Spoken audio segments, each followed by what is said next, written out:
Hey, Endless Honeymoon Podcast listeners, if you love this show, the best way to support us is to buy some merch. We have a coffee mug, we have an amazing beach towel, and we have some very cute short shorts in many sizes. That's right. So if you want to get yours now and make your butt look like Natasha's butt, go to endlesshoneymoonpod.com/shop.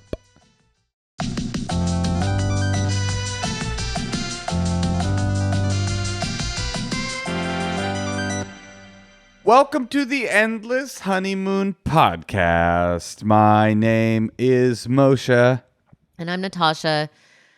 We got into a big fight yesterday. I'm back from Burning Man. You don't even want to touch on that? Oh, yeah, right. Did we get into a big fight yesterday? No. Dude, I had the time of my life at Burning Man. A little bit of freedom. Kind of hard up. It was kind of nice, though. Me and Chelsea were making fun of that today because we went into like a clothing shop. My friend Chelsea, Preddy, and I, we were in a clothing shop, and we were saying that like everything looked so cute. And we're like, oh, if there wasn't a pandemic, we probably wouldn't be thinking this stuff was that cute.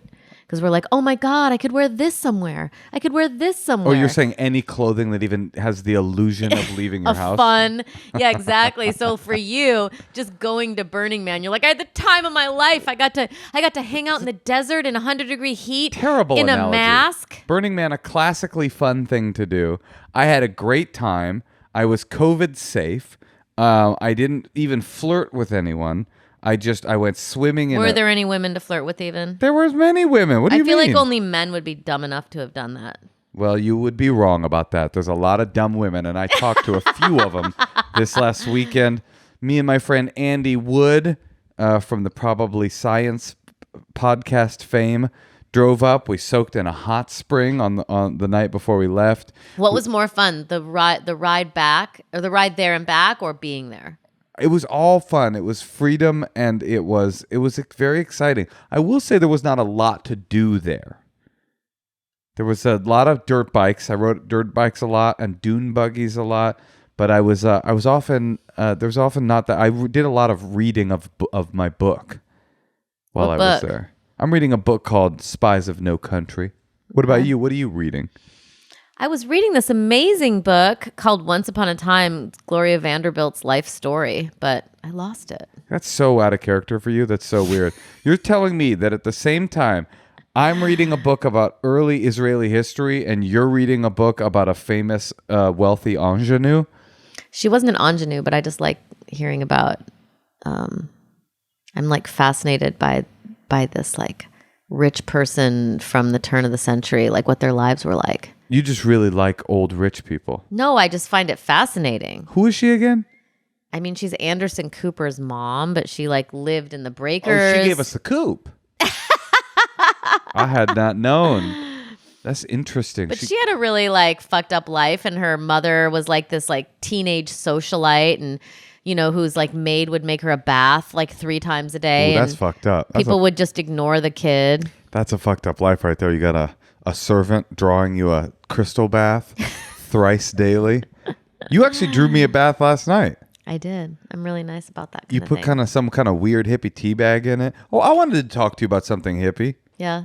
This lady, Natasha, who I live with, she's always on this like, let's go vegan tip. Always like, let's go vegan. Let's go vegan. I'm like, I'm down. And then every time we go to a vegan restaurant, she sits down. She goes, okay, I'll go there. She sits down, orders the food, makes a disgusted face before she takes the first bite. That was so disgusting yesterday. I don't like fake meat, Moshe. You don't like vegan food? No, I like vegan food. Like, how about like an avocado sushi roll? She goes, how about some beans and rice? Oh, this like, was why the does it have best. to be fake meat? It's you started so listing the gross. vegan food you liked, and one of the foods you listed was eggs. Well, I mean, can it be called something? Isn't it called like ovo-vegetarian? Okay, well, that's Lord, what I am. lacto-vegetarian? Oh, I don't know, but yeah, that's not vegan.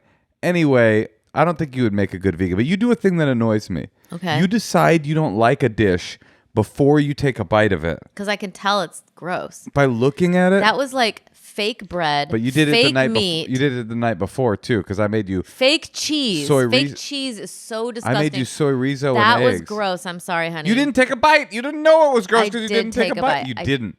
You looked at it. You sneered like Gloria Vanderbilt when her servant made her a lukewarm bath without putting the lavender crystals into it, and then you pretended to eat it. You know, like a person with an eating disorder on a date or whatever.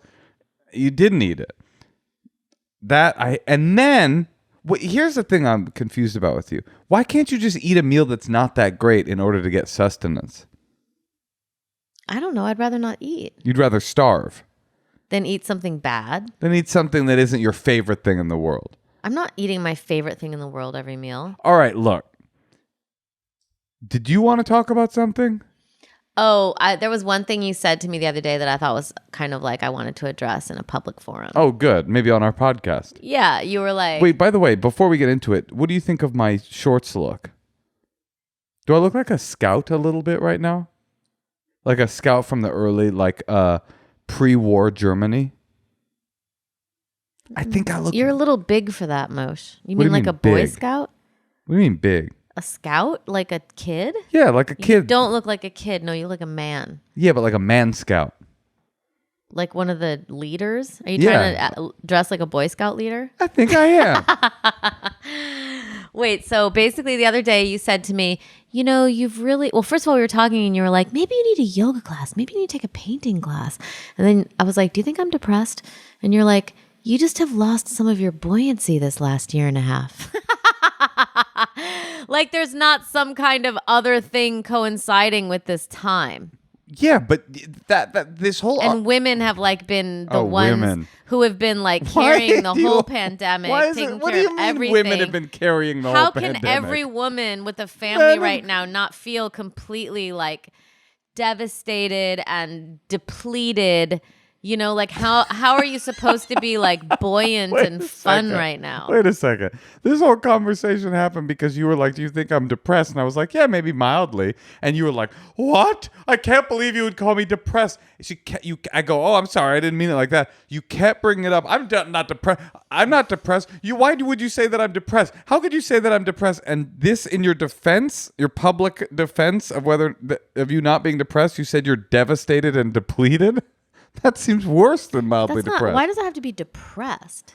I think you have a thing that you think depressed means something that's really terrible, catastrophic, bad. But it doesn't. Everybody's mildly depressed right now. You're not. You're like, why can't you have fun? Why can't you go to Burning Man like me? Like go to a festival in the desert. That's not how I put it. Look, am I a naturally more optimistic person? Optimistic isn't even actually the right word for me. I don't let the horrors of society bring down my day-to-day life.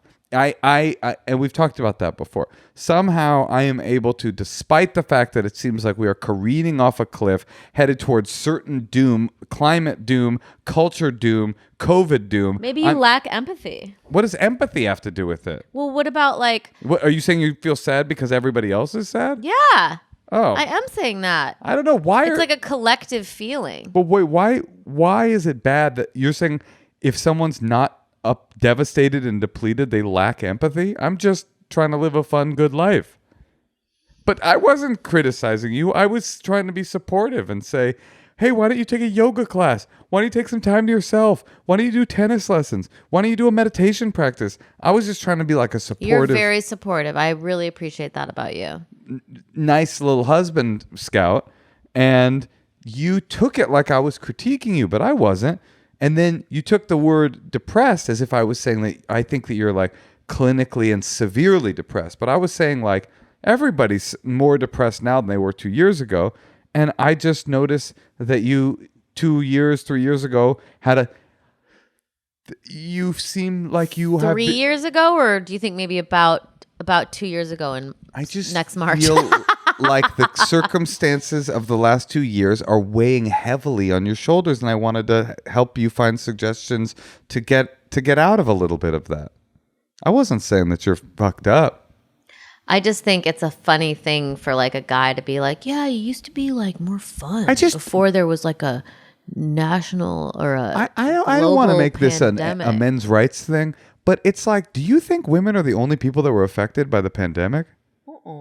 I mean, you keep bringing it up as if it's like women have been affected, but everybody's been affected. I mean, haven't you seen how many women have had to like just stop working now and take care of the family? Yes. So like a lot of women are like I can't go on the road right now because I have a kid who's not vaccinated. I can't travel with her. That's not true. I could stay home with the kid and you could go on the road. But our jobs that we want to do right now are for the podcast to go together. So I'm kind of like not able. But I also can't go on the road to do the podcast for the same reason. I know, but I'm just saying that's a really can't work. But I'm the man in this scenario, and I can't do the thing that you just described. Well, a lot of men are doing it. Going on the road. But you could go on the road by yourself if you want. I don't want to leave the child home alone with me. Right. You did do that. You went on the road. You went to Atlanta for a month, and I watched our child. You did a really good job. like a scout, like a scout in so many ways. I mean, I'm not saying I don't think that there's been a disproportionate amount of labor laid at the feet of women. I'm sure that there has. I'm sure that women have had it harder generally than men in the pandemic, in the way that they have it harder generally in the workforce. Period. But I think that it's unfair to say like women are depressed because of the pandemic and men are like skipping and going to music festivals and like just having a good old time. Like a lot of men are in the same position, stuck at home, devastated and deployed or whatever you said. Deployed. Well, why don't we answer some fan mail? Oh yeah, well, we just got a couple of bits of feedback from some of the topics of the last couple of weeks. Talking about politics with hired help. Oh, this is when I said that, yeah, you have someone over and they're like, hey, do you know that Fauci, he's like your plumber and he starts telling you that Fauci made $7 million during the pandemic. What do you do? That was I think this is what this is addressing. As someone on the opposite side of the equation, I completely relate to what Natasha, what else is new, said about being anxious about political discussions between service provider / customer. At least in your situation, you can always just go to a different part of the house and leave the MAGA plumber to rant alone at your backed up toilet. I'm stuck in whatever room I'm working in until the job is done. So he like works. He's like a carpenter. Okay. I'm a carpenter and I built a lot of custom furniture, which sometimes requires me to enter people's homes to do an install. I also happen to live in what you might call an aggressively red state, which means the majority of my customers don't share my politics on most issues. This would be fine if it weren't for the fact that many of them have been so poisoned by chronic cable news consumption, they seem incapable of talking about literally anything else for more than 5 minutes. Ew. Wait, so like every time you step into someone's house, they want to talk politics? That is fucked up. Part of the problem might be that being in a typically blue-collar profession leads them to assume that I'm on their team. Should I keep going? It creates a lot of uncomfortable situations where part of me wants to tell them to turn off their TV, go read a book, and quit bothering me. What are they saying to him while he's... I wish we could have some examples. I guess he's doing he's building furniture in their home. So he's kind of there all day. I'd love to get someone to come do some furniture installs for me. But the rational part of me, well, you could have this guy over and you guys could talk about Biden the whole time. But the rational part of me knows that I need them to write me a check in about 20 minutes and not leave me a shitty review. So I usually just half-heartedly nod in such a way that I hope they can tell I'm not really interested. Even if I did agree with them, I'd just prefer to listen to an audiobook or podcast and chat it up with a stranger. It's not as bad, but along similar lines as the guys who hit on waitresses, and there's an unspoken power imbalance working in their favor that they're electing to ignore. There needs to be a PSA campaign addressing this. Stop hitting on / engaging in potentially fraught conversation topics with people whose livelihood is partially dependent on being nice to you. Well, I that's fair, because I was going to say the right answer in that thing is to go, oh, I don't like talking politics. But even that could get you in a position where like, they're never going to hire you again. But also, like, I hire people to come do stuff, and I would never bring politics up to anybody. Oh, that's not true. Who did I talk about politics? There was a mechanic the other day. You brought your car in to get your carburetor worked on, and you said before you work on the carburetor, are you vaccinated, and did you vote for Kamala? No, but I do ask people if they're vaccinated.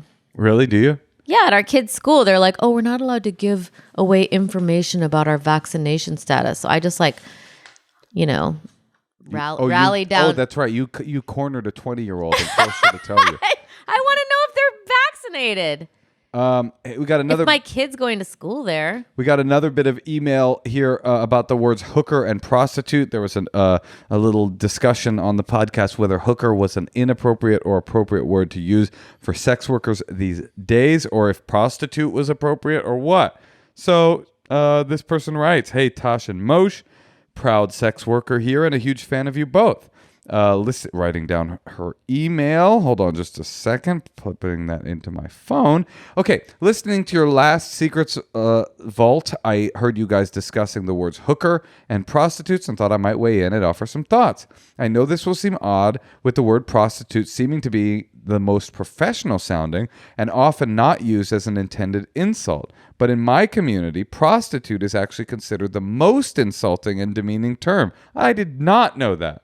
The reason for this is because prostitute's like someone who walks down the street. Is that kind of the idea? I don't know. Let's find out. The reason for this is because when the word emerged in the 1500s, it was defined as to put to an unworthy use, to expose, to shame, to public shame, dishonor. The word roots was always meant to be a term of humiliation and actually not to describe a profession. Hence the term sex worker. I didn't know that. I also did not know that sex workers were such Shakespearean and Chaucerian etymologists. But now the words hooker and whore, I personally have heard different opinions. Whore. No one thinks whore is positive. Well, let's find She's out. a proud whore.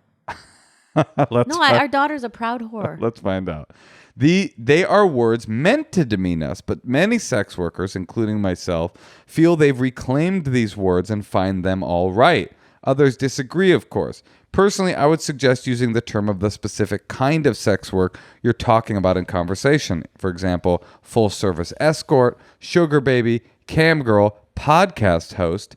I threw that in just for comic relief, etc. Hope this helps. Now, she says, yes. Oh, her name's Fiona May, and she says, P.S. Fuck OnlyFans. They made millions off of our work, and now they're abandoning us. Now, this is a classic example of, I guess, mansplaining that I'm about to do.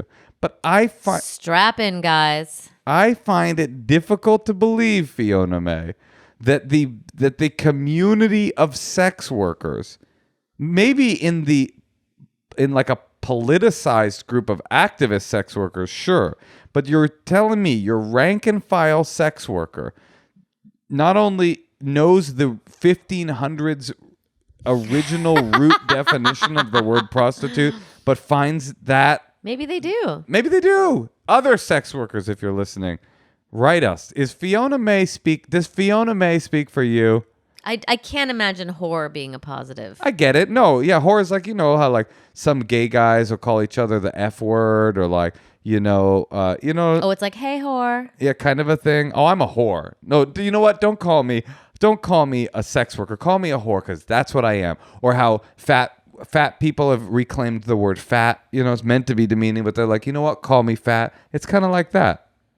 All right. Maybe? I don't know. I honestly don't know. Other sex workers, write us. Tell us. We always like hearing from our sex worker listeners, because they always have something interesting to say. Thank you, Fiona May, for that etymological deconstruction of the 1500s definition of prostitute. Moshe, we have to make this call because they're like on a different time zone, and we had to call them in like right now. Let's buzz them. Okay, we are going to call Justin in St. Paul, Minnesota. I adore the Twin Cities. Do you think I have nice legs? I think they're pretty hairy, but I know. Yeah, I know they're hairy. I didn't ask that. Justin? Hey, Justin. Hello. Justin, do you think I have nice legs, would you say? I think they look lovely. Thank you, Justin. See how easy it was for Justin to just compliment them? I couldn't compliment you. It's been too many years in the house with you. Okay. Justin, what's happening? How are you? Good. I'm really good. How are you guys? We're great. We are great. We've just been discussing whether or not I look like a scoutmaster, and whether women had a harder time over the pandemic than men did. Guess what? Moshe thinks that it's been equal. Oh boy. I didn't quite say that. It's been hard for everybody. Do you have a wife? What's your I deal? do. Yeah, I'm married. I've been married for almost 2 years. We have a 5-month-old infant right now. Do you think she's had to work harder over the pandemic than you have? Oh my gosh. I think so, yeah. It's been tough. Hell yeah. Okay. Justin, how can we help you? Okay, so I have a really good friend from college. He got married a few years ago, and while I disagree with his wife's politics and some other things about her, she's really sweet.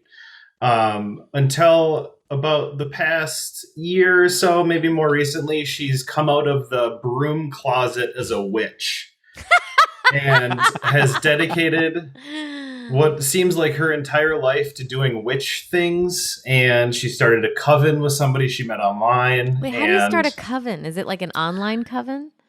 Yeah, I guess. I don't really know how it all is your works. wife next? No. She thinks this is as insane as I do. Wait, thank God. Can I ask you, what are the politics that you guys disagree on? Is she conservative and you're liberal, or are you conservative? Yes. Okay. She's a conservative witch in a coven? That's what I was trying. I was hoping that you were going to be the liberal one and she was going to be conservative, because that blows my mind. They have MAGA witches? Yeah. I didn't know that that's even possible. That feels not possible. No, it's just because everyone's so lost. That's her form of depression. Is like, I'm going to become a witch. Aha. So her real self is the conservative, straight-laced person, but she's finding a way to act out by flying around on a broom or whatever. I guess. Well, okay, so wait. So what about it bothers you so much? So, like, it's fine to, find yourself and whatever you want to do with that. The thing that really crossed the line was she's gotten into what she calls shadow work, which is really just unlicensed therapy. And she markets it as, tackle your sexual trauma. And it's just really upsetting as somebody who's been to a lot of therapy to see someone who kind of doesn't necessarily poke fun at it, but treats it lighter than it should be, I guess. I see. So she's like becoming like a online witchfluencer. Yes, wellness. That's exactly what it is. Yeah, I get it. I get it. Justin, you haven't asked your question yet, but it occurs to me that something happened in the last 5 to 10 years where all of a sudden the people that I knew that were in their like early 30s that were like kind of on the road to nowhere and were just usually like getting sober kind of people, like didn't really have their shit together, like Pabst Blue Ribbon drinking kind of like wandered around and never 12th year at Burning Man. And 12th year Burning Man types, exactly. All of a sudden had this bizarre pivot that occurred where they were like, oh no, actually I have the moral and intellectual authority to just counsel people based sheerly on the algorithm of Instagram. It's like the people that used to counsel people were like Ram Dass, Gandhi, Jesus, and then all of a sudden it just became like Diane, just some person that decided all of a sudden they could help you. But so why does this bother you? I still don't understand. I guess like the primary question is, do I talk to my friend about it? He's just had bad luck with women. So when he found someone that likes him for him, it seemed like such a good thing. And now I don't know how he feels about all of it exactly. So I don't know if he feels trapped, if I should reach out, if it's my place to even ask about this sort of thing. Well, the reality is that if he is trapped, he won't be able to admit that he's trapped because of the spell of tongue binding that has been put upon his lips. No, the reality is that he's hoping you haven't seen any of it on Instagram. That's the reality. So you might as well just pretend like you haven't. Like a lot of people have Instagram, but they don't really look at it all the time. Like, and you and your wife are like, he doesn't know that you guys are like making fun of her behind his back. But, it's just kind of like, what can you do? Ooh, but you got to know that witch pussy good.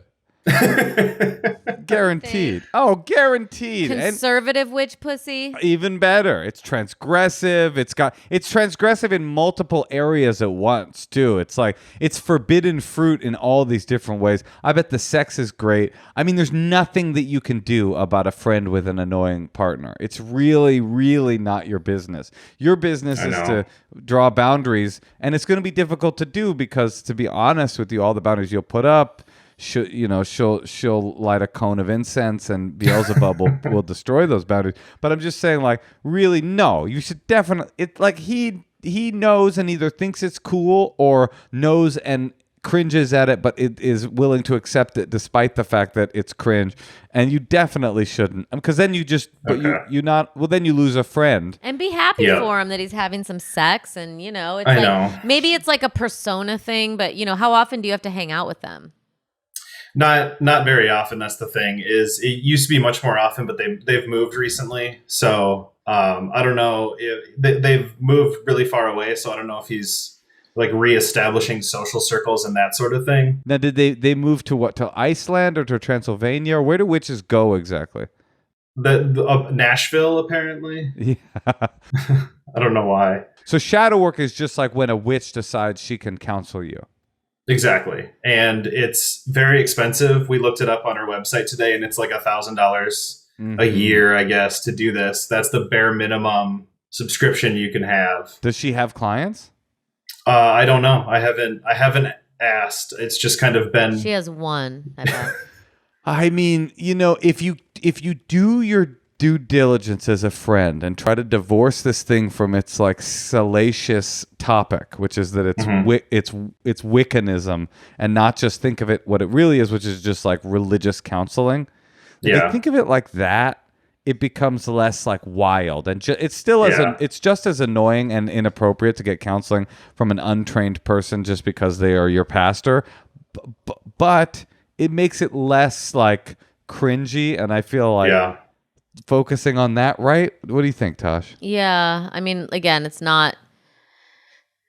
nothing you can really do except be glad that your wife isn't like that, and be happy for your friend that he has someone to have sex with, and just try to stay out of it as much as you can, and try to pretend like what I would do is I would pretend like I didn't see it. Okay. But that might not be the right thing to do. I just, it's like, unless it's really involving you just don't want to embarrass them. I just realized the biggest bit of advice of all. Do not get involved. What if you break them up? Do you know how she could severe cast a spell on you? Yes. Do you know how severe the curse would be? How bad the curse would be for ruining this woman's love life? You'd be visited by like little dancing visions of Trump every night. You'd end up voting for Donald Trump Jr. in the 2028 election. Well, you'd have to, because you'd be under a spell. Oh, that's a good point. Yeah. And I've thought this through of what logical outcome would I want of inserting myself into this, and I don't think there's any good to come of it. I kind of just needed a third party to maybe talk me off the edge of, having a real talk about this kind of interpersonal relationship with a friend. It is a classic situation to find yourself in a relationship with a dear friend, and they start dating someone, and you can't fucking stand that person. And the advice is kind of always the same. You just got to stay out of that person's way as much as you can, and be the best friend you can. And be happy for them. Yeah, all that. Okay. All right. Well, good luck, Justin. Thank you very much. I really appreciate the time. One last possible idea. You live in the Twin Cities? I do. Invite them to Minnesota. Don't you guys have a lot of lakes? We have 10,000 lakes at least. You guys have 10,000 lakes. Find an obscure lake. Invite them to Minnesota. You guys go swimming. And if she sinks, she's a witch. Oh. But if she doesn't, she's not a witch. And then you can get all of her clients. So you can expose her. Got it. I'll invite them up, and we'll run a water test like that and see what happens. I love it. All right. Well, good luck. Okay. Great. Bye, Thanks, Justin. guys. Bye, Justin. Have a good one. MAGA Witch. I mean, I just when you thought you heard it all. So, I mean, it really is the question, like, what can you be friends with a conservative person? I can. You can. I can't be friends with like a Q person. I don't know for sure that I could be friends with a Trump voter, but I definitely have conservative friends. So you'd be friends with a conservative who didn't vote last election? What if they voted for Trump? I mean, I'm trying to conservatives don't vote for... I'm trying to think of any of the conservative people that I'm friends with currently potentially voted for Trump. I'm sure I have some friends that voted for Trump, but most of my conservative friends are like intellectual conservatives, and so I feel like... Who do they vote for? They probably didn't vote in the last election. Actually, I wonder. That makes me want to send a text to see... But those people are cagey too. Those smart conservatives, they're real cagey. Because they don't want you to know they voted for Trump. Or whether or not they're vaccinated, because they are. Why would someone who's vaccinated not want you to know? Well, if they're real conservative. Oh, they don't want to seem like I was hearing Ben Shapiro on the radio today, going off on vaccine mandates, how evil they are. But I'm like, I know for sure Ben Shapiro is vaccinated because he's not an idiot. Then why do they do that? Why do they go off on it? I don't know. The cynical view would be that they are just throwing red meat to their rabid, stupid fans. Totally. The less cynical view would be that they care their care for personal liberties doesn't supersedes their belief that vaccines are good. Right. Kind of a thing. Or the vaccines work or whatever. I heard a quote on a podcast on the way up to Burning Man. Niall Ferguson, smart guy, very conservative seeming, very academic, like Cambridge guy. And he was talking about vaccines, and he actually had a very good quote about anti-vax people. He said, if you can't weigh the risks, the minute risks of a vaccine against the immense risks of a virus, then you miss some very important classes in school, and there's no one to blame for that but you. So there is at least a group of conservative people out there. There's about 25% of Republicans got the vaccine. I mean, not That's it? 30%? I think so. Oh my God. So anyway, there's smart conservatives out there, and I'm friends with some of them. Well, that's the thing. That's like, well, why can't we all just get along? Does it have to matter with our politics? But the thing is, conservatives are like making this last longer. So that does make me mad. Yeah. You know, masks stop the variants. So why would you not wear masks? Do the masks stop the variants? I don't even know. That's what the scientists say. The bigger question is, why would half of our population be like, I'm not going to wear a mask? That's the better question to me. Regardless, I don't know why everybody expects absolute perfection and a zero margin of error from the public health scientists. It's like, and I also don't understand this whole thing that people pretend that masks are this like grave imposition. It's like, who the fuck cares? Like, my child's development. It's never. Are you talking about me? Just like the whole idea that kids are being like profoundly fucked up by masks. It's like they might be being like mildly fucked up by masks, but probably. What does that even mean, Moshe? 3 mildlies. I'm just saying these kids. Actually, I don't want to get into this. Okay, well, let's just listen to some secrets. That'll probably make everything go away. Yeah. Okay. Hey, Natasha. Hey, Moshe. I love the podcast, by the way. It's been amazing.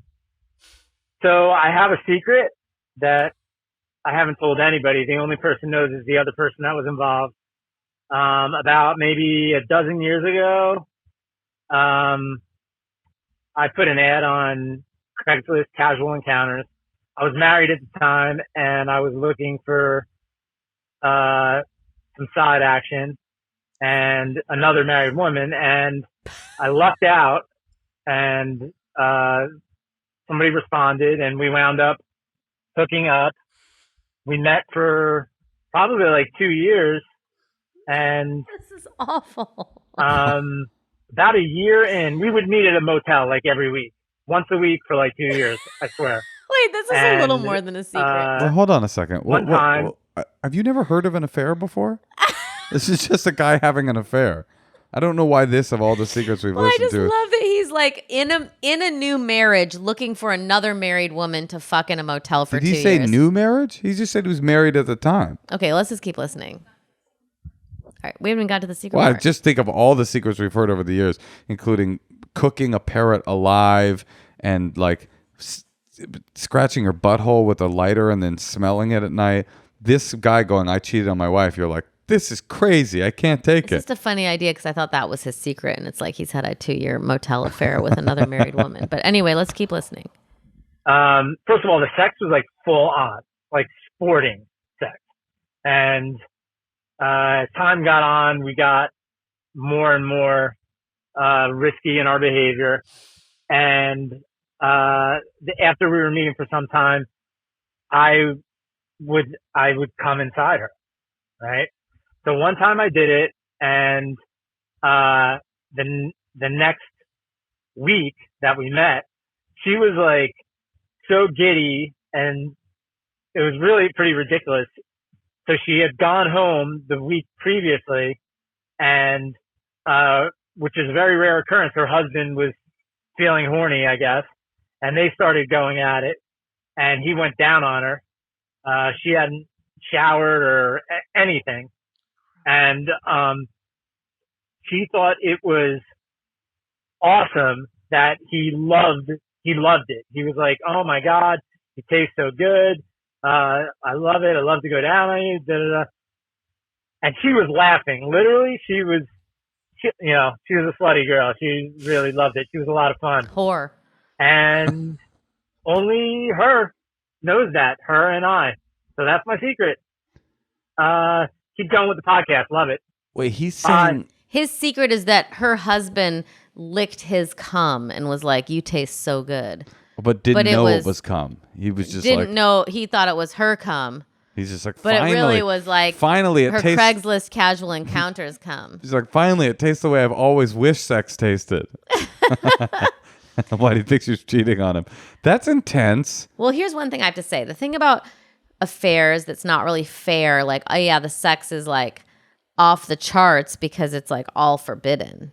Right. You know, like you're not supposed to be having sex with them. So that just makes it like feeling way more exciting, I think. And then also I wonder, do they fall in love? Like, do you think the woman thought they were in love and the man was just like, it was awesome to have all this extra side piece sex? I mean, don't you think that shows a little bit of a lack of integrity to keep something like that from your wife for 2 years? Do I think having a 2-year affair shows a bit of a lack of integrity? Yeah, I would say that's kind of the textbook definition of a lack of integrity. But I'm more interested in the fact that you think the woman automatically must have fallen in love with this guy. For 2 years she to was cheat on your cheating husband? on her husband too. I just wonder. Don't you think women like to get a little side piece too? It's a lot of work to not fall in love with someone. It's honest to not fall in love with anyone. I don't know, to be concealing it from your family. An affair is a lot of work, but you didn't say that. You said it's a lot of work to not fall in love with someone. Well, I'm assuming if it's a 2-year affair, you know. But it's just at a motel, and all you do is say, "Blast a nut inside of me so my husband can slurp it up."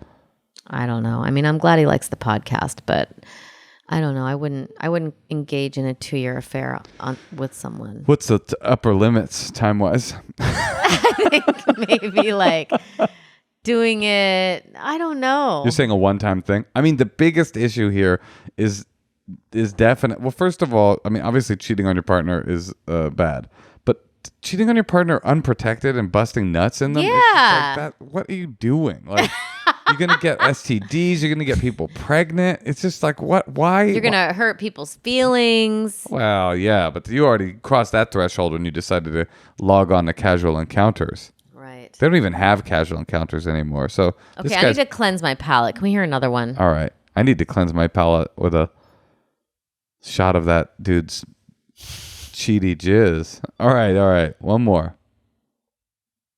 Hi, I have a secret. It's not really that big of a deal, but it's kind of funny. So I'm in a relationship. I've been with him for a few months, and he told me he loves me.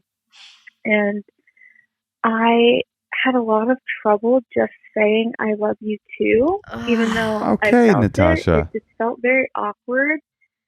So I just kind of started emulating Natasha saying I love you too to Moshe at the end of every episode.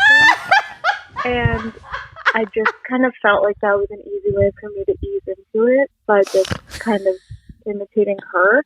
And now every time I say I love you too, I kind of hear Natasha in my head. So thank you for that. It helped me a lot, and it's not so awkward anymore. I love your show so much. Thank you. But it does seem like she doesn't love him. Wait, That's what how I'm could getting that even from be this. possible? They're having sex. She's a woman. She's incapable of not falling in love with any man that she has sex with. It sounds like she is not in love with him and she was having a hard time saying it. Man, that's by the way, I'm so glad I have a husband and we already like say that to each other because that is like a really rough patch of. What, the I love you patch? Just like trying to say it. Saying it, what does it mean to say it? Does it mean that this is going to be your person that you're going to create a life with? It's funny you mention that because when I first told you I loved you, it was like a very, very big deal because I don't know if I said it to like one other woman ever, and it became this huge deal. Is that true? Yeah. I was recently talking, but I mean a lot of women said it to me. I mean lots.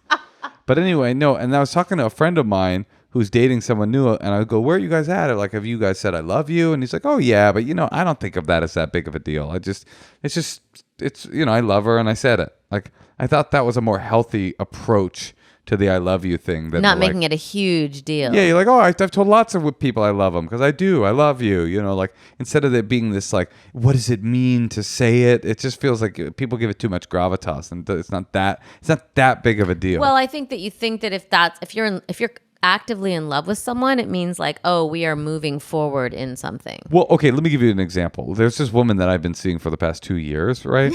And she, every time we get together, is like, I love you. When will you finally be with me? She's like, I don't like the Hampton Inn, but I do love you. Mm-hmm. And I just say, like, it doesn't have to, we don't have to define this thing. You know what I mean? Just your husband's hungry. And let's just leave it at that. Good one, Moshe. Thanks, Tosh. Love you. Wait, so she just is doing an impression of me phoning it in with you to help Wait, her. You're phoning it in? I thought that's what she was saying. Oh, wait, are you phoning it in when you say it to me at the end of the podcast? No. Oh, no. Let's hear one more secret. Hi, Natasha and Moshe. I've been listening to your podcast for like a month now, and today on my drive, I think I thought of a pretty good secret to share with you too. So basically, my secret is that a few years ago, I just started dating this guy that I was super into, and he had 2 kittens, 2 cats, and one of them was sick, so it died. And then like a month later, I found out that at his work Christmas party, like his ex-girlfriend had gotten him for Secret Santa and was going to get him a new cat to replace the other one. And I decided to get one before her and give it to him. So I went on Craigslist and found a kitten and kept it at my house for a few days and gave it to him before the Christmas party, hoping that his coworkers would find out and she wouldn't give him the cat anymore. But basically, he went to his Christmas party and came home to me and was like, you are not going to believe this. So-and-so got me a kitten too. So then I was stuck dating a guy who had 3 pretty young cats, and it was honestly a pretty bad relationship. And to this day, I haven't told anyone that I did that, and he still doesn't know that that was the reason I got him a kitten. Anyways, that's my secret. Thanks. Love you guys. Bye. I mean, the bottom line for me is that cats are gross. Well, the bottom line to me is that this person should look upon their bad relationship with this guy as that you were put into their life just to buy them a cat and move on. You gave that person lots of love from that little cat, and now you don't have to be with that person anymore. And this story ends beautifully. But I had another thought. Story still ends with a cat shitting in your house. Cats aren't that bad. Remember when our dogs shit in the house, how horrifying it is? Cats just do that all day long. But they clean up after themselves. They shove a chemical over their shit that's in your cabinet. It's all disgusting. I had a thought listening to The Secret, by the way. Yeah.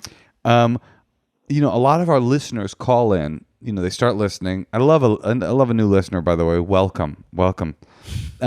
They call in, they start listening, and then they go, oh, I've got a secret, and they leave their secret, right? But you know what would be nice? It would be nice if we started getting secrets from outside of our listener base, like from people that literally don't listen to the podcast. How would that even happen, Moshe? Well, this is my idea, Tosh.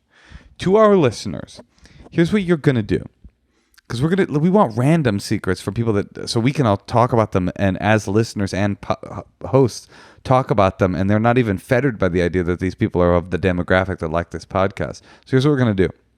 If you're a listener to this podcast, tweet or Instagram a little text that says, I listen to the Endless Honeymoon Pod podcast, and they have a secrets hotline. So if you have a deep, dark secret that you want to tell somebody, call this phone number. The phone number is 213-222-8608. And maybe we'll start getting some like random, like I want some old people or some MAGA people or so. Yeah, I'm sure some MAGA people would love to leave one of their deep dark secrets on our podcast. Here's the thing is that everybody's got a secret, and if you have something that's bubbling inside of you that you've never been able to tell anybody, just the idea that there's a secrets hotline out there that you could actually get this off of your chest, it doesn't matter what it's being used for. People, I have faith, will call in and leave us secrets. Maybe you just started listening to the podcast and want to let us know that you agree with me on most things. That's fine. You can email us and tell us that too. Women, do so much of the silent labor that has been happening for the whole pandemic, and that we are, we're the ones who are kind of. Do you talk in a soft whisper now? I just feel like I do so much. Okay, honey. All right. Well, should we take another call? Yeah, let's take another call. Okay, now we're going to call Laurel in Olalla, Washington. Let's call Laurel and see what she has to say, Tosh. Laurel. Shall we? Yeah, let's call her. Let's go ahead and give her a call. Hi, Laurel. Hi, Laurel. Hi, guys. How's it going? I see that you're not a mother. What? No. What do you mean you see that she's not so a mother? Young. She's looks like she's 19. She's got like Ooh. actually like ruddy cheeks. Like, yeah, but you don't know what the action is like in Olalla, Washington. There might be a lot of young moms. She's like a there. Dickensian like child who's like pinched her cheeks to like look like she's been like over the kettle, Oh, you're saying like a shop owner's like, you want an extra piece of fudge, do you? Or something. That's exactly what this is. Is that what life is like for you, Laurel? Yeah. Cool. How are you doing, Laurel? What's your life like? How's it going? Life's good. There's been a lot of changes recently, but all good stuff. I started a new job. I have a new boyfriend, and ooh, Laurel, does he pinch your cheeks over the cauldron? Yeah, yeah, he does. You got those millennial eyebrows too, I see. You got those classic thick boys. Yeah. Oh, really? These are just how they are. But yeah, I know. Listen. I'm not saying you got them done. I'm just saying. Moshe wishes that I hadn't plucked out my eyebrows in the 90s and that I had those like really big, thick eyebrows. But that's what what I am is I'm a trend writer, and and I'm an aging trend writer, and so it's becoming more and more difficult. Trend writer. I'm surprised you admit to that. It's a joke. I'm doing it for comedic effect. Laurel. Yes. How can we help? Yeah. So I have a friend that I need to break up with pretty much. And I don't know how. I've never had to do that with a friend before. Usually like you'll just stop talking and that's just how it naturally goes. But with this person, she keeps reaching out to me. And even though I either won't respond, which is really rude, ghosting her, I don't want to do that anymore, which is why I'm talking to you two. But you also don't want to confront her, right? Yeah. And it's a funny thing because she is super sweet.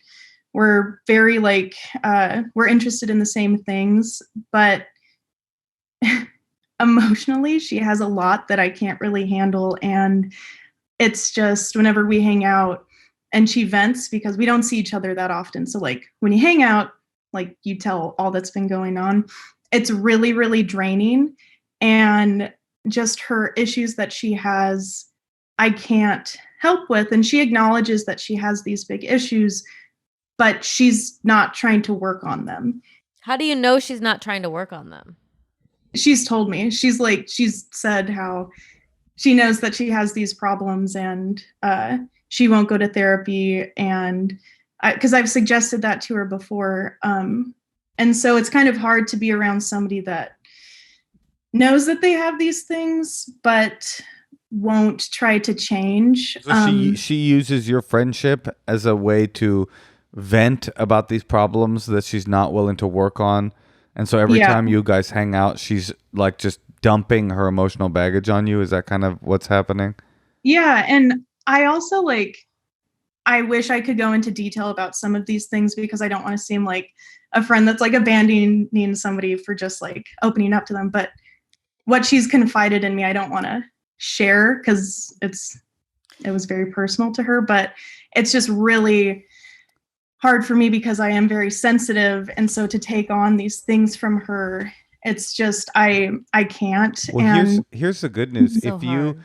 do tell us exactly what she told you in great detail, and before this podcast comes out, you take our advice and find a way to break up with her, she's not even your friend at that point. So you'll owe her nothing retroactively, and you can betray her confidence with a full, upright moral core. Perfect. No, that's really All right. hard. See ya. I think that Because you're saying that like, okay, it's hard for us to not know what the stuff is, but like you're saying you can't even have like a small light friendship with her because of this. Right. And she's also, there's like a lot of different moving parts to this. I know her from my ex-boyfriend. It's his best friend's girlfriend, and he and I broke up last November now. And so I have a new partner, and not that he wouldn't tell me who to hang out with, but it's like, I don't want to go hang out with her because I'll like see his best friend and You've got the perfect excuse. Yeah, you got your way. You just have to tell her. You just have to say like, just listen. Make your boyfriend abusive. Yes. just not abusive. Just say, listen, I mean, I thought about it, and it's just like, it's really healthier for me to kind of separate from this because, I like you, and, I just want you to know too, like anything you've confided in me is strictly between us, obviously. And, I strictly do. between us and this podcast that I listen to. I know. She didn't tell us anything.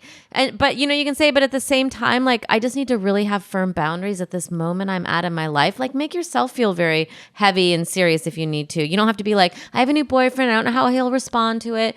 Just blame it on you. Just be like, and I really need to take this time to like have a little bit of space, a little bit of distance. I hope you understand. How you say that, I'm not exactly sure. Well, it brings up a conversation that Natasha and I were having today, because Natasha often will tell a lie when the truth would do, like a little white lie. And I'm like, why would we be making up a lie to tell when the truth is more effective in this situation? But in your case, both Natasha and I had the same reaction. In your case, you have, except I'm actually going to counsel you to lie, and Natasha counseled you to tell the truth. In your case, you've got this perfect external out, right? Like this person, what you're describing is they have a rare combination of being annoying and relentless. They won't take they won't take ghost for an answer. So you're sitting around going like, hello, have you not picked up the clue that I don't want to talk? She's like, no, anytime you're available, I'm going to vent. And I have a feeling she didn't even let you really talk about yourself. But that's neither here nor there. And also, the truth is, you deal with these types of people when your boyfriend, that's your boyfriend's best friend's girlfriend. So it's like, it totally makes more sense. But you don't need to tell her that. But in this new world you're in, this doesn't make sense. You got to anymore. be gentle, because a person that fragile, a thing like this could break them, and you don't want to break them. But this is my advice. Here's the lie that I'm going to counsel you to tell. You got to triangulate your new boyfriend as an asshole. And the truth, just let me do this. You don't have to agree with me. Just let me get it out. Okay, because she doesn't even know this guy. They don't have a relationship. You're ending this relationship. All you do, and hope she doesn't listen to this podcast, is you say, look, my boyfriend is increasingly uncomfortable with all of the connections I have to my ex's social life. And I mean, I know it's a little weird, but I'm just going to respect that. Okay, here's the thing, though. This 100% gets back to her ex-boyfriend. To her ex-boyfriend. Yeah, because she's going to be like, she's gonna tell her cares? boyfriend. Yeah. Who cares? Laurel's boyfriend apparently is like, and then everything gets changed when they do telephone. She's apparently is like really Who cares? jealous. You're saying she's going to have even less of a connection with her ex-boyfriend? I don't know. I'm just saying she might not want her old boyfriend. I'm not saying you have to be like, look, he told me if I ever talk to any of you again, he's going to ground me. Okay, you don't have to make it like that. Just be like, he's just sensitive about me being having so many social ties to my ex-boyfriend's social life, and like I'm just gonna make take some space so that I can make space for this new relationship. Just triangulate it a little bit. That's all I'm saying. Make it so that woman goes, oh, what a jerk about your boyfriend, instead of, wait, you're abandoning me because of my emotional chaos. That's what I'm saying. What do you think about that, Laurel? So the only thing where it could fall apart is that my new boyfriend was and is my best friend, that my ex-boyfriend, we all used to hang out together. So if that got back to my ex, I think there would be something. What? Why can't she make it about herself, Moshe? Wait, let me say this. To be honest with you, hearing all this stuff, to me right now, you've become the friend in my life that's just got a lot of chaos and mess going on, and I actually need to draw some firm boundaries with you and end this relationship. Okay, here's if you want to lie, Moshe, here's a good one. Okay, good lie. I've been talking to my therapist. Ooh, I love this. And I'm really thinking like, I don't know, I'm just going through so many changes. There's so much new stuff happening. And I really think it's important that I just have like cut some ties to blah, blah, blah, whatever the fuck his name is. I love this. And you can just blame it on that and just really assure her that like, I want you to know like anything you've ever told me, and don't tell people, it's like strictly between us if that's a concern of hers. I fucking love that. I've been talking to my therapist, and she thinks I should take a little bit of distance because, you know me, you say, me, I'm a little, like, I got a lot of drama. Like, I'm dating my ex-boyfriend's former best friend, and then you're my friend who's a friend of the ex. I just need some simplicity, and my therapist just told me I've got to just choose a few relationships and put some on the back burner, and unfortunately, that's ours. I like the idea about choosing a few relationships, but it does kind of make the person feel like they lost. So what? She's going to break up with her. No matter what, you're going to hurt this person's feelings on your way out. And then does she tell her this on the phone? Yeah, that's what I was going to ask next. Because we've just been texting. And the other thing... This probably isn't a text. Yeah, it's hard because... So where I live now, she lives like 5 minutes away. And it's really rural. So she like is my only friend nearby. And so I feel even worse because I've been so busy, but like I haven't made time, even though she's really close. All right, you want the simplest. You want the simplest road out. Here's the simplest road out with the least amount of drama. Don't text her back for a long time, right? Like ghost 5 her. days. More, a few weeks. Then this is your strategy. You don't text her back for like a few weeks. Then you write her back and you go, "Oh my God, I'm so sorry. I totally ghosted you. The truth is, I'm just dealing with a lot of shit right now, and I don't have time. Like, I'm just overwhelmed by the amount of different stuff I have to do, and I'm so sorry. I think I need to, like, shut things down and focus on myself for a little while. I'll hit you up when I'm ready to re-engage our friendship, but for now, I need to focus on my own stuff." Okay, now here's what I would do. I would, the next time she How many contacts... bits of advice are we going to give her? Well, because that seems weird to me. To tell her that. All right. So that already happened, too. I've already done that. And what happened in response? We didn't talk for a while, and then she's been hitting me up again. Because All like on my text? my thing was I was moving back to my parents, and it was like dealing with the breakup and all of that. And like I would text her once I felt settled. So it's been like long enough now. No, you fucked up here, dude. This is on you. When she texted you back after the break, you were supposed to not ever text her again. That was so obvious and so easy. You had an out. You'd taken a boundary. She didn't respect it. And you didn't owe her a text back, but then you started feeling guilty and you got re-engaged in her drama. I just really don't think a text is the right place to say this. Like, I like to like write things down and then make a phone call. And then you can just kind of keep repeating them, keep repeating your points. But the problem is just how I feel. A breakup with a friend is so awkward and so like over the top for what the relationship actually is, that's why I actually am a proponent of just taking distance. But it seems like, Laurel, you're leaning in Natasha's direction. So you guys should talk about this phone call. I must be wrong. Well, I've already got like notes for tonight.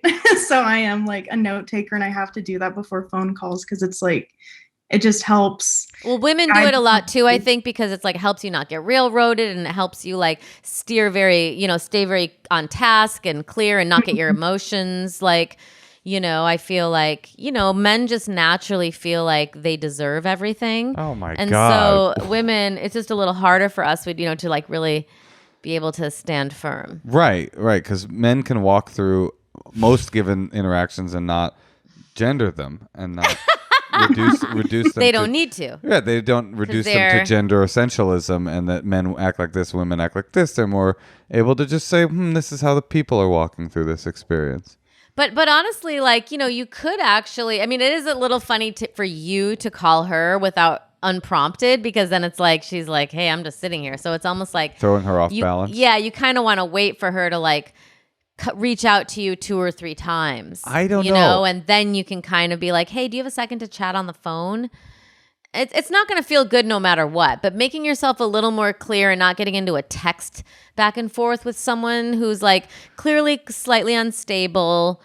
They're just not. This is what I think you want to avoid personally, is the call where you call and you tell her a version of the truth that is destructive to her.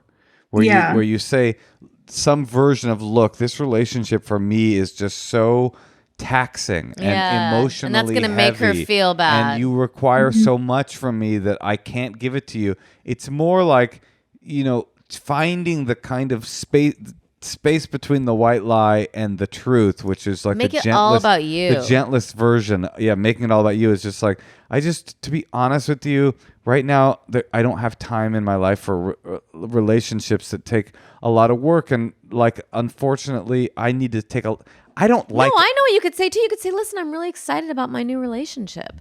And, I'm really excited about that. And I've got a new job and there's just a lot of changes. And I just feel for my health, for my well-being right now, with everything that's going on in the world, always blame COVID.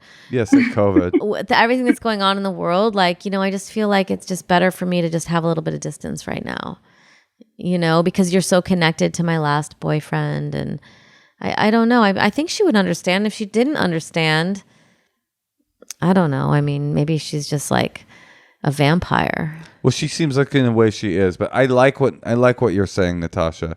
Saying, I just really right now, this chapter of my life, I need to like focus on me and my relationship with my new boyfriend and sort of take a little bit of space from the relationships that feel connected to me, to my ex. And I'm sure you understand. It's no offense to you. And that could even be a text. Yeah. You've been a great friend to me, but I'm just And if you want to talk about this, let me know and we can, chat on the phone. But you could also call her. It depends on what I don't know what I'd call because the text will go to it'll be conflict and then you'll be fighting. Yeah. I could see that. Yeah. The call, it's making my hands sweat. Well, it's awful. I gave you a way out, but nobody wanted to take it. A nice white lie. My therapist said I can't talk to you anymore. Bye. But you insist on doing the emotionally mature thing. Well, these are the consequences. And really, of it. like Sweaty Moshe, palms. that's great advice. That's great advice to try to really protect her and not make her feel like a loser. Yeah, because she's great and she's this wonderful person, but I don't want to ever talk to her again. I know. Not even casually. She's like the best. She's my only neighbor, and I still would love to never even look at her forever, if that's possible. Great gal. Wait, what happens when you ghost her? The problem really here is that you live in Olalla, Washington. And you're too nice. You're like, you got some like rural nice, like Washington nice shit. Like I would just stop texting for a month and then be like, whoa, this is what I really would do. I would advise you differently. What I really would do, I wouldn't text her back for a month and then write her back strategically in a month and go, whoa, sorry, I've been so swamped. I'll hit you up when I'm a little less busy. She'll text you 10 times, write her back in 2 months. Oh, hope you're good. And then I would just never text again. That's really what I would do. That's not the kind of person she is, honey. I know. I'm trying to counsel you to be a different person. Okay, trying to avoid that. I've been like really working on not leaving people on read. A lot. I know, there it is. Because it felt like super shitty to do that to my friends, and just this last year. It is shitty, but you know what else is shitty? Is getting a call from your friend being like, hey, guess what, bitch? I can't fuck with you anymore. Bye. I mean, it's all shitty. Breakups suck. Bad. But yeah, no, I hear you. It's more mature to call. Take Natasha's advice. I'm wrong here. I'm wrong. She's right. Good luck. Okay, good luck, Laurel. You can do it. There's never a good time to do a bad thing. Just do it. Yeah. Cool. Yeah. Well, thank you so much. I Get appreciate 2 towels. Get 2 towels, put one in each palm, and then just dial the number. Shaking. Yeah. Good luck. You're a very nice person, and it's very obvious. You don't seem like a dick or like you're being a jerk. You just need some space for yourself. And honestly, it's the truth. You are excited about this new boyfriend. It is fucked up to have some like psycho ex-boyfriend's friend's wife bothering you. Like, you know what I mean? Like, you don't owe people to be their counselor, and if they don't want to work on their shit, you can choose to be a friend that is willing to accept somebody's emotional baggage forever, but it's not a part of the responsibility that you sign up for when you become someone's friend. So absolve yourself, comb your eyebrows, and grab some towels and give her a call. Good luck. Awesome. Thank you so much. all right, Have a bye. good night. guys. Bye. You too. Our fans are young. They're sweet too. They care about doing the right thing. You're like, oh, just like ghost her for 3 years. I'm serious though. It's like, I don't see if, okay, here's you as a friend, right? Would you rather, would you rather have a friend ghost you for 3 months where you're like, fuck that person, and you stop talking to them, or call you day one and go, hey, listen, I can't really talk to you anymore? I know what you mean. But then sometimes people just like don't write you back because they're busy. I'm saying it's option then 2 you never know. Is a little more confusing, but a lot less embarrassing. For me personally, I'd rather have a person take distance from me. And if the relationship is so strong that it's weird that they're taking distance from me, I'm going to hit them up and go, are you ghosting me? What's up?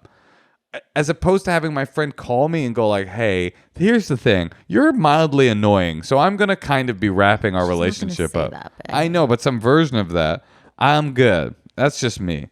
And Tosh, yeah, if you ever do decide you don't want to be with me anymore, just stop texting me back. I'll get the hint eventually. You're like, where are my keys? Where are my keys? I keep texting you that. Have you seen my keys? Yeah, and I just never write you back Hello? ever. Hello? If you'd like to leave a secret, call us at 213-222-8608. Or give us an email. Give us an email. Give us an email. endlesshoneymoonpod@gmail.com. Are you sure? Sometimes it's easier to email something. Are you sure it's that our fans are young? Or is it that we are old? Give us an email over here at... Oh, my God. Or you can go on Instagram. Check out our YouTube page. Subscribe. Apple.co/endless honeymoon. Leave a comment. Gotta go. Bye-bye. Love ya. Bye. Love ya. Love you too.